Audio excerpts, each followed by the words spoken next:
ప్రకాశం జిల్లా రాచర్ల మండల కేంద్రంలోని రాచర్ల బాపిస్టు ప్రార్థనా మందిరంలో యూత్ ఆధ్వర్యంలో సెమీ క్రిస్మస్ వేడుకలు ఆదివారం ఘనంగా నిర్వహించారు.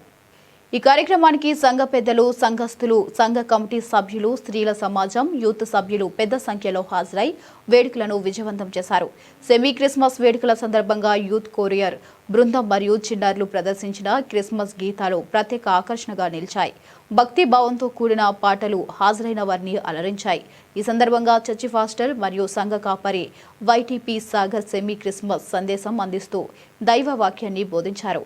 లోక రక్షకుడైన యేసుక్రీస్తు 2025 సంవత్సరాలకు పూర్వం జన్మించి ప్రపంచానికి పరలోక రాజమార్గాన్ని చూపారని ఆయన తన సందేశంలో వివరించారు.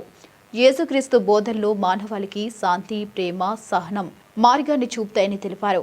సెమీ క్రిస్మస్ ప్రతీకగా క్యాండిల్స్ వెలిగించి కేక్ కట్ చేసి పరస్పరం సెమీ క్రిస్మస్ శుభాకాంక్షలు తెలుపుకున్నారు. ఈ కార్యక్రమంలో ముఖ్య ప్రసంగికులుగా కేజేఎస్ బాబురావు పాల్గొన్నారు. ముఖ్య అతిథులుగా ఖమ్మం ఫీల్డ్ చీఫ్ ఫ్యాటరన్ and western division secretary Jakaraya Babu, B Alluraya హాజరై తమ సందేశాలతో వేడుకలకు మరింత శోభను చేకూర్చారు. ఈ కార్యక్రమంలో సంఘస్థులు, సంఘ పెద్దలు, సంఘ కమిటీ సభ్యులు, స్త్రీల సమాజం, యూత్ తదితరులు పెద్ద సంఖ్యలో పాల్గొన్నారు.